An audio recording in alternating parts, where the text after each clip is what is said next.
Hi hello ನಮಸ್ಕಾರ ಸ್ನೇಹಿತರೆ. ಕೊನೆಗೂ ಕೂಡ ಚಂದನಾಗೆ ಹರಿ ಮುಚ್ಚಿಟ್ಟ ಸತ್ಯ ಗೊತ್ತಾಗಿದೆ. ಇಬ್ಬರ ಮದುವೆ ರಿಜಿಸ್ಟರ್ ಮ್ಯಾರೇಜ್ ಆಗಿದೆ ಅನ್ನೋ ವಿಷಯ ಕೂಡ ಗೊತ್ತಾಗಿದೆ. ನಿಜಕ್ಕೂ ಕೂಡ ಚಂದನ ರಬಲ್ ಆಗ್ತಿದ್ದಾರೆ. ಹಾಗಾದರೆ ತಾಳಿ ಕಿತ್ತು ಇಲ್ಲಿ ಹರಿ ಮುಖಕ್ಕೆ ಎಸ್ತು ಮನೆ ಬಿಟ್ಟು ಲಗೇಜ್ ಸಮೇತ ಹೊಟ್ಟೆ ಬಿಟ್ಲ ಚಂದನ. ಏನಾಯಿತು ಏನು ಕತೆ ಇದು ಎಲ್ಲವನ್ನ ಕೂಡ ತಿಳ್ಕೋಬೇಕು ಅಂದರೆ ಈಗಲೇ ನಮ್ಮ ಈ ಚಾನಲ್ನ ಸಬ್ಸ್ಕ್ರೈಬ್ ಮಾಡಿ, ಹಾಗೆ ಒಂದು ವಿಡಿಯೋವನ್ನು ಪೂರ್ತಿಯಾಗಿ ನೋಡೋದನ್ನು ಯಾವುದೇ ಕಾರಣಕ್ಕೂ ಕೂಡ ಮರಿಬೇಡಿ. ಇಲ್ಲಿ ಅಣ್ಣ ತಮ್ಮಂದಿರು ಅಂದರೆ ಮುತ್ತು ಹಾಗೆ ಹರಿ ಇಬ್ಬರು ಕೂಡ ಮಾತನಾಡ್ತಿರ್ತಾರೆ. ಈ ಕಡೆ ಏನು ಹರಿ ನೀನು ಮಾಡಿದ ಕೆಲಸದಿಂದ ಏನೆಲ್ಲ ಆಗೋಗುತ್ತೆ ನೋಡು, ನಿಜಕ್ಕೂ ಕೂಡ ಎಷ್ಟು ಬೇಜಾರಾಗ್ತದೆ, ನಾಳೆ ಚಂದನ ಮನೆ ಬಿಟ್ಟು ಹೋಗ್ತದಾಳೆ ಅಂತ ಹೇಳ್ತಿದ್ದಾರೆ. ಈ ಕಡೆ ಹರಿಗೂ ಕೂಡ ತುಂಬ ಅಂದರೆ ತುಂಬ ನೋವಾಗ್ತದೆ. ಏನು ಮಾಡಬೇಕು ಅಂತಲೇ ಗೊತ್ತಾಗ್ತಿಲ್ಲ. ಚಂದನ ಬಾಡಿಗೆ ಮನೆ ನೋಡಿಕೊಂಡು ಹೊರಡ್ತಾಳೆ ಅನ್ನೋ ವಿಷಯ ಇಲ್ಲಿ ಹರಿ ಮತ್ತು ಮುತ್ತುಗೆ ಬಿಟ್ಟು ಇಲ್ಲಿ ಬೇರೆ ಯಾರಿಗೂ ಕೂಡ ಗೊತ್ತಿಲ್ಲ. ಈ ಕಡೆ ಚಂದನ ಕೂಡ ಎಲ್ಲ ರೀತಿಯಲ್ಲೂ ಕೂಡ ಪ್ರಿಪೇರ್ ಮಾಡ್ಕೋತಾ ಇದ್ದಾಳೆ ಮನೆ ಬಿಟ್ಟು ಹೋಗಲಿಕ್ಕೆ ಅಂತ ಹೇಳಿ. ತದನಂತರ ಇಲ್ಲಿ ಚಂದನ ಹತ್ರ ಹರಿ ಬರ್ತಾನೆ. ಚಂದನ ಹತ್ರ ಹರಿ ಬರೋದ್ರ ಮುಖಾಂತರ ಇಲ್ಲಿ ಚಂದನನ ಮಾತನಾಡ್ಸೋಕೆ ಮುಂದಾಗ್ತಾರೆ.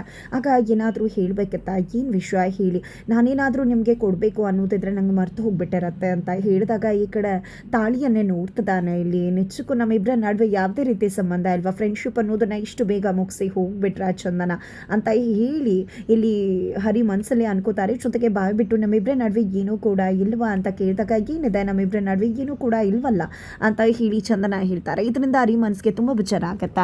ಹಾಗಾಗಿ ನಮ್ಮಿಬ್ರದ್ದು ಗಂಡ ಹೆಂಡತಿರ ಸಂಬಂಧ ಅಲ್ವಾ ಅಂತ ಅನ್ಕೊಂಡಿದ್ದೆ. ತಾಳಿಯನ್ನು ದಿಟ್ಟಿಸಿ ನೋಡ್ತಿರ್ತಾರೆ. ಆಗ ಚಂದನಕ್ಕೆ ಗೊತ್ತಾಗ್ಬಿಡುತ್ತೆ. ತಾಳಿಯನ್ನು ನೋಡಿದ್ದೆ, ಈ ತಾಳಿ ನೋಡಿಕೊಂಡು ಹೇಳ್ತಾ ಇದ್ದೀರಾ, ಇದು ನಿಮ್ಮ ಅಮ್ಮನ ತಾಳಿ ಅಲ್ವಾ, ಸಾರಿ ಮರ್ತು ಹೋಯಿತು, ಇದನ್ನು ಕೊಟ್ಟು ಹೋಗಬೇಕಿತ್ತು, ಕೊಟ್ಟು ಹೋಗೋಣ ಅಂತಲೇ ಅಂದ್ಕೊಂಡಿದ್ದೆ.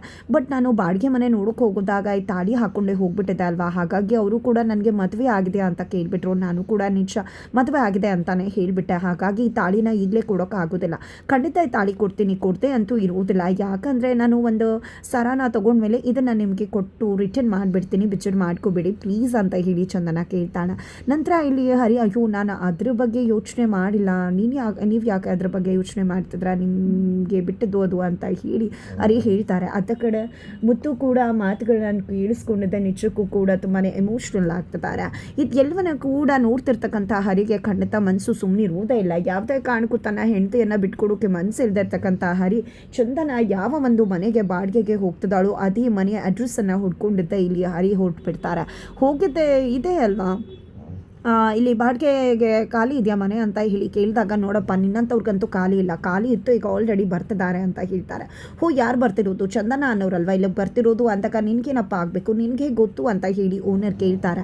ನನಗೆ ಗೊತ್ತು ಅಂದರೆ ನಾನು ಅವ್ರ ಗಂಡ ಅಂತ ಹೇಳ್ತಾರೆ. ಏನು ಮಾತಾಡ್ತಿದ್ಯಾ ನೀನು ಅವ್ರ ಗಂಡನ ಅಂತಾಗ ಫೋಟೋ ತೋರಿಸ್ತಾನೆ ಹರಿ, ಮದುವೆ ಆಗಿ ರಿಸೆಪ್ಷನ್ ಆಗ್ತಿರೋದನ್ನು. ಅದನ್ನು ನೋಡಿದೆ, ಆ ಹುಡುಗಿ ಹೇಳಿದ್ಲು ನನ್ನ ಗಂಡ ಫಾರಿನಲ್ಲಿದ್ದಾರೆ ಅಂತ ಅಂದಾಗ, ನಿಮ್ಮಿಬ್ಬರ ನಡುವೆ ಏನಾದರೂ ಪ್ರಾಬ್ಲಮ್ ಇದೆಯಾ ಅಂತ ಹೇಳಿ ಓನರ್ ಕೇಳಿದಾಗ, ಪ್ರಾಬ್ಲಮ್ ಇದೆ, ನಾನೇ ಅವ್ರಿಗೆ ಪ್ರಾಬ್ಲಮ್ ಆಗಿಬಿಟ್ಟಿದ್ದೀನಿ. ಯಾಕಂದರೆ ನಾನು ನಟರಾಜ ರೌಡಿ ಜೊತೆ ಇದ್ದೀನಿ, ಅದಂತೂ ಅವ್ರಿಗೆ ಇಷ್ಟ ಇಲ್ಲ. ನಟರಾಜ ಅಂದರೆ ಎಂಥವನಿಗೂ ಅಂತ ಗೊತ್ತಾ, ಎಷ್ಟು ಜನನ ಎಷ್ಟು ತೊಂದರೆ ಕೊಟ್ಟು ಎಷ್ಟು ಕತೆಗಳನ್ನು ಮುಗಿಸಿ ಜೈಲಿಗೆ ಹೋಗಿ ಬಂದಿದ್ದಾರೆ, ಎಷ್ಟು ವರ್ಷ ಶಿಕ್ಷೆಯಾಗಿ ಅನುಭವಿಸಿದ್ದಾರೆ, ಮತ್ತು ಒಳಗೆ ಹೋಗ್ತಾರೆ ಹೊರಗೆ ಬರ್ತಾರೆ, ಅಂಥವ್ರ ಜೊತೆ ನಾನು ಸೇರ್ಕೊಂಡ್ಬಿಡ್ತೀನಿ. ಅದಕ್ಕೆ ಅವಳಿಗೆ ಅದು ಇಷ್ಟ ಆಗಲಿಲ್ಲ, ಅದೇ ಕಾರಣಕ್ಕೆ ನನ್ನನ್ನು ಬಿಟ್ಬಿಡು ಅಂತ ಹೇಳಿದ್ದು. ಬಟ್ ನಾನು ಬಿಡುವುದಿಲ್ಲ ಅಂತ ಹೇಳಿದೆ ಅಂತ ಹೇಳ್ತಾರೆ. ಈ ಕಡೆ ಹೆದ್ರೋಗ್ಬಿಡ್ತಾರೆ ಓನರ್. ತದನಂತರ ನೋಡಿ, ಅವಳಿಗೆ ಯಾವುದೇ ಕಾರಣಕ್ಕೂ ನೀವು ಮನೆ ಕೊಡಬಾರ್ದು, ಕೊಟ್ಟರೆ ನಿಮ್ಮ ಕತೆ ಏನಾಗುತ್ತೆ ಅಂತ ಗೊತ್ತಾ, ನಿಮ್ಮ ಕತೆ ಕೂಡ ಮುಗಿಸ್ಬಿಡ್ತೀನಿ ನಾನು ಅಂತ ಹೇಳಿ ಹರಿ ಹೇಳಿದಾಗ, ಇಲ್ಲಪ್ಪ ಇಲ್ಲ, ಯಾವುದೇ ಕಾರಣಕ್ಕೂ ಮನೆ ಕೊಡೋದಿಲ್ಲ, ನನಗೂ ಕೂಡ ಹೆಂಡತಿ ಮಕ್ಕಳಿದ್ದಾರೆ, ಅವರನ್ನು ನಾನು ಕೂಡ ನೋಡಬೇಕು ಅಂತ ಹೇಳ್ತಾರೆ.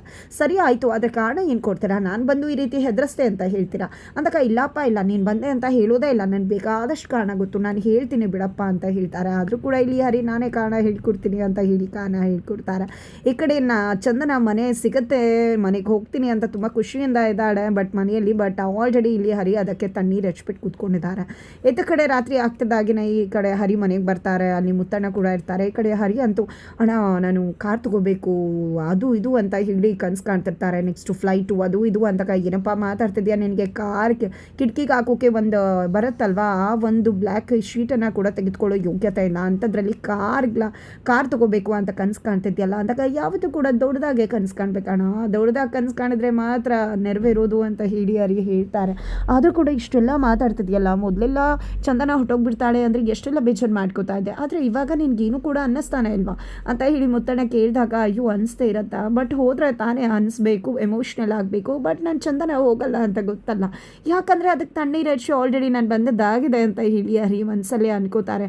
ಅಯ್ಯೋ ಇನ್ನೇನಾರ ಮಾಡೋಕ್ಕಾಗುತ್ತೆ, ಹೋಗೋನ್ನ ತಡೆಯೋಕ್ಕಾಗುತ್ತೆ ಅಂತ ಹೇಳ್ತಾರೆ. ಅಷ್ಟರಲ್ಲಿ ಅಪ್ಪ ಮನೆಗೆ ಬರ್ತಾರೆ. ಮನೆ ಒಳಗಡೆ ಬಂದಿದ್ದೆ, ಏನಪ್ಪ ರಾತ್ರಿ ಆಯಿತು ಬಾಗಿಲು ಹೊಚ್ಕೊಂಡು ಮಲ್ಕೊಳ್ಳೋದು ಬಿಟ್ಬಿಟ್ಟು ಏನು ನಿಮ್ಮದು ಹರಿಬರಿ ಮಾತುಗಳು, ಏನಾಗಿದೆ ನಿಮಗೆ ಅಂತ ಪ್ರಶ್ನೆ ಮಾಡ್ತಿರ್ತಾರೆ. ಅಷ್ಟರಲ್ಲಿ ಅಲ್ಲಿಗೆ ಫೋಟೋಗ್ರಾಫರ್ ಬರ್ತಾರೆ. ಫೋಟೋಗ್ರಾಫರ್ ಬಂದಿದ್ದೆ, ಏನಪ್ಪ ಇದು ಪೋಸ್ಟ್ ಮ್ಯಾನ್ಗಳು ರಾತ್ರಿ ಹೊತ್ತು ಕೆಲಸ ಮಾಡೋಕ್ಕೆ ಶುರು ಮಾಡ್ಕೊಂಬಿಟ್ರ ಅಂತ ಅಪ್ಪ ಹೇಳ್ತಾ ಇದ್ರೆ, ಅವರು ನಮ್ಮ ಒಂದು ಹರಿಯ ಒಂದು ರಿಸೆಪ್ಷನಲ್ಲಿ ಫೋಟೋ ತೆಗಿಯೋಕೆ ಬಂದಿದ್ರಲ್ವ, ಅದೇ ಗಿರೀಶ ಅಂತ ಹೇಳ್ತಾರೆ. ನಂತರ ಅವ್ರು ಬಂದಿದ್ದೆ, ಏನು ಗಿರೀಶ ಯಾಕೆ ಬಂದೆ ಅಂತ ಮುತ್ತಣ್ಣ ಕೇಳ್ತಿದ್ದಾರೆ. ಅದು ಯಾಕೆ ಅಂದರೆ ನಿಮ್ಮ ಫೋಟೋಸ್ ಎಲ್ಲ ರೆಡಿ ಆಗಿತ್ತು, ಹಾಗಾಗಿ ಪೆನ್ ಡ್ರೈವ್ಗೆ ಹಾಕೊಂಡು ಆಲ್ಬಮ್ ಯಾವ್ದು ಮಾಡಿಸೋಣ ಅಂತ ಕೇಳೋಕೆ ಬಂದೆ ಅಂದಾಗ ಪೆನ್ ಡ್ರೈವ್ ಸಾಕು ಅಂತಾರೆ, ಆಲ್ಬಮ್ ಬೇಡ ಅಂತಾರೆ. ಏನು ಮುತ್ತಣ್ಣ ಮಾತಾಡ್ತಿದ್ಯಾ, ಆಲ್ಬಮ್ ಬೇಡವಾ, ಮೆಮೊರಿ ತಾನೇ ಅದು ಅಂದಾಗ ಮೆಮೊರಿ ಇದರಲ್ಲಿದೆ ಅಲ್ಲ ಅಷ್ಟೇ ಸಾಕು ಅಂತ ಹೇಳಿ ಕಳಿಸ್ಬಿಡ್ತಾರೆ.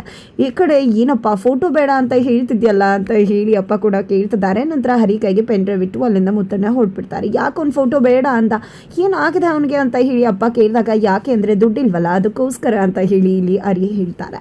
ತದನಂತರ ಬೆಳಗ್ಗೆ ಆಗುತ್ತೆ. ಬೆಳಗ್ಗೆ ಆಗ್ತದಾಗೆ ಹರಿ ಮತ್ತು ಕೊನೆ ತಮ್ಮ ಇಬ್ಬರು ಕೂಡ ಊಟ ತಿಂತಿದ್ದಾರೆ, ದೋಸೆ ಮಾಡ್ತಿದ್ದಾರೆ ಮುತ್ತಣ್ಣ. ನಂತರ ಇಲ್ಲಿ ಒಬ್ರಿಗೊಬ್ರು ದೋಸೆ ಕೊಡ್ತಾ ಇದ್ದಾಗೆ ಅಲ್ಲಿಗೆ ಮತ್ತೆ ಚಂದನ ಬರ್ತಾಳೆ. ಅಣ್ಣ ನಾನು ದೋಸೆ ಹಾಕ್ತೀನಿ ಅಂತ ಹೇಳಿ ಹೇಳ್ತಾಳೆ. ಬಿಕಾಸ್ ಇಲ್ಲಿ ಮುತ್ತಣ್ಣಂಗೆ ಕಾಲ್ ಬರುತ್ತೆ. ಸರಿ ಆಯಿತು ಅಂತ ಹೇಳಿದ್ದೆ. ಇಲ್ಲಿ ಚಂದನ ದೋಸೆ ಹಾಕೋಕ್ಕೆ ಮುಂದಾಗ್ತಾಳೆ. ಖಂಡಿತವಾಗ್ಲೂ ಮುತ್ತಣ್ಣನ ರೀತಿ ದೋಸೆ ಹಾಕಲಿಕ್ಕೆ ಬರೋದೇ ಇಲ್ಲ. ನಂತರ ಇಲ್ಲಿ ಅಣ್ಣ ನಿಮ್ಮ ಥರನೇ ದೋಸೆ ಹಾಕ್ಲಿಕ್ಕೆ ಹೋದೆ, ಬಟ್ ಬರಲಿಲ್ಲ ಅಂತ ಹೇಳಿ ಚಂದನ ಹೇಳಿದಾಗ, ಪರವಾಗಿಲ್ಲ ಬಾಮ್ಮ ನಾನು ತೋರಿಸ್ತೀನಿ ಹೇಗೆ ಹಾಕೋದು ಅಂತ ಹೇಳಿ, ನಮಗೆ ಹೇಗೆ ಕಷ್ಟಗಳನ್ನ ಸಹಿಸ್ಕೊಡೋಕ್ಕೆ ಪದೇ ಪದೇ ಬಂದಾಗ ಆಗಲ್ವೋ ಹಾಗೆ ಇಲ್ಲೂ ಕೂಡ ಒಂದು ದೋಸೆ ಹಾಕಿದ್ಮೇಲೆ ಮತ್ತೊಂದು ದೋಸೆಗೆ ಈರುಳ್ಳಿ ತಗೊಂಡು ಎಣ್ಣೆಯಲ್ಲಿ ಇದನ್ನು ಕ್ಲೀನ್ ಮಾಡಬೇಕಾಗತ್ತೆ. ಹೇಗೆ ನಮ್ಮನ್ನು ಹದಗೊಳಿಸ್ತಾನಲ್ವ ದೇವರು ಕಷ್ಟನ ಎದುರಿಸೋಕೆ, ಅದೇ ರೀತಿ ಅಂತ ಹೇಳಿ ದೋಸೆ ಹಾಕ್ತಾರೆ. ಸೂಪರಾಗಿ ಹಾಕಿದ್ರಿ ಅಣ್ಣ, ತುಂಬ ಚೆನ್ನಾಗಿ ಮಾಡ್ತಿದ್ದೀರಾ ಅಂತ ಹೇಳಿ ಚಂದನ ಹೇಳ್ತಾಳೆ. ನೋಡ್ತೀಯಮ್ಮ ಚಂದನ, ನನಗೆಲ್ಲ ಫಸ್ಟ್ ಒಂದು ಅಭ್ಯಾಸ ಆಯಿತು, ನನಗೆ ನಾನೇ ಮಾತಾಡಿಕೊಂಡು.